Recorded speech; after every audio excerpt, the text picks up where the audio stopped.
তো hello guys, welcome back to my day 72 mini blog. তো সকালবেলায় উঠে আমি ফ্রেশ হয়ে বাইরে তখন দেখি যে সব সন্ন্যাসীরা বাড়ির দিকে আসে। কেন আসে? এটা হলো আজকের দিনটা হলো নীল পুজো। নীল পুজো উপলক্ষে এরা সবাই উপোস করে থাকে আর বাড়িতে বাড়িতে যায়, চাঁদা তোলে, দেন যে যেরকম খুশি হয়ে দেয়। দেখি যে একটা পাড়ারও ছেলেরা আছে, তারাও আসে, তাদের সাথে কিছু একটা শ্লোক এরা বলছিল, মন্ত্র বলছিল, আমরা তো বুঝি না। দেন ওখান থেকে আমি যাই বাজারের দিকে, আর আজকে দেখছি খুব জমজমাট বাজার। কেন? আগামীকাল পয়লা বৈশাখ, সো তার জন্য সবাই বাজারঘাট করছিল। দেন ওখান থেকে আমি যাই টিফিন করতে। আর টিফিন করতে যাওয়া একটা জিনিস আমার খুব ভালো লাগে, গ্রামের দিকে সকালবেলাও চপ পাওয়া যায়, কলকাতা শহরে পাওয়া যায় না। আর একটা জিনিস, কলকাতার ছেলেরা গ্রামের দিকে গেলে অনেক সুবিধা পায়। কেন? আমি যে কোনো দোকানে যাই অনেক ভালোবাসা পাই, আর অনেক কিছুই এক্সট্রা এক্সট্রা জিনিস দেয় যায়। কারণ হলো এটাই যে বাজারের দিকে কেন ঘন ঘন যাই, বাজারের দিকে আমি যাই কেন, আমার মোবাইলে নেটওয়ার্ক থাকে না বাড়ির দিকে, আর আমি এই কারণে বাজারের দিকে যাই। আর একটা জায়গায় আমি বসেছিলাম নেটওয়ার্কের জন্য, আগের দিনে ভিডিওটা আপলোড করার জন্য। তো এক জায়গায় বসেছিলাম অনেকক্ষণ ধরে, কিন্তু আপলোড হচ্ছিল না। একজন আমাকে বললো যে দাদা, এখানটায় তুমি নেটওয়ার্ক পাবে না, কিছুটা এগিয়ে যাও, একটা টাওয়ার আছে সামনে, ওখানটায় তুমি একটু ভালো নেট পেতে পারো। ওখানে আমি কিছুটা দূর গেলাম, দেখছি টাওয়ার আছে একটা। আমি ওখানটা ভিডিওটা আপলোড করি, আর প্রচন্ড গরম ছিল। যাই হোক, ওখান থেকে ভিডিওটা আপলোড করে বাড়িতে আসি, আর খেয়ে ফ্রেশ হয়ে টিভি দেখছিলাম।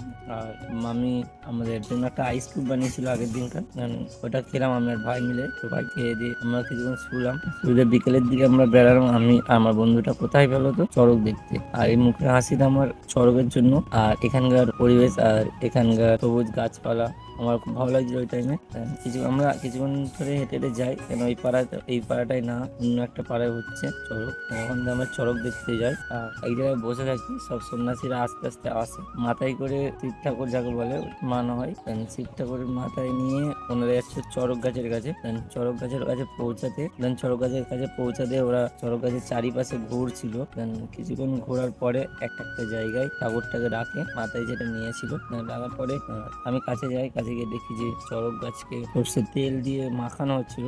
কিছুক্ষণ পরে আস্তে আস্তে সবাই আসতে থাকলো আর ফিরোতে থাকলো, আর দেখে তো খুব ভালো লাগছে ওই টাইমে, অনেকদিন পর আমি দেখলাম। আর পিছনের দিকে দেখছিলাম যে মেলাও বসেছে, রাস্তার উপরে মেলা হয়েছে ছোট্ট মতন। তো মেলার মধ্যেও লোকজন অনেক ছিল, আস্তে আস্তে সব চড়ক গাছের দিকে আসে। আর কিছুক্ষণ পর চড়ক ঘোরানো স্টার্ট হয়, আর দেখে ভালো লাগছিল। আর একটা দাদুর সাথে অনেকক্ষণ ধরে আমার কথা হলো, দাদুরকে চিনি না আমি, কিন্তু পরিচয় হয়ে যায় লোকের সাথে কোনো না কোনো জায়গায়। কিছুক্ষণ দাদুর সাথে কথা বলার পরে আমি জানতে পারলাম যে এই চড়ক গাছের বয়স তাও 80-90 বছর বয়স। দাদুটার আমাকে যেহেতু বললো, দাদুটা আমাকে যে এরকম বয়স, আর এই গাছটা আরো মোটা ছিল আগে, এখন হয়তো পাতলা হয়ে গেছে থেকে থেকে। আমি কিছুক্ষণ ওখানে দাঁড়িয়ে থেকে চড়ক ঘোরা দেখলাম, খুব মজা করলাম ওখানে।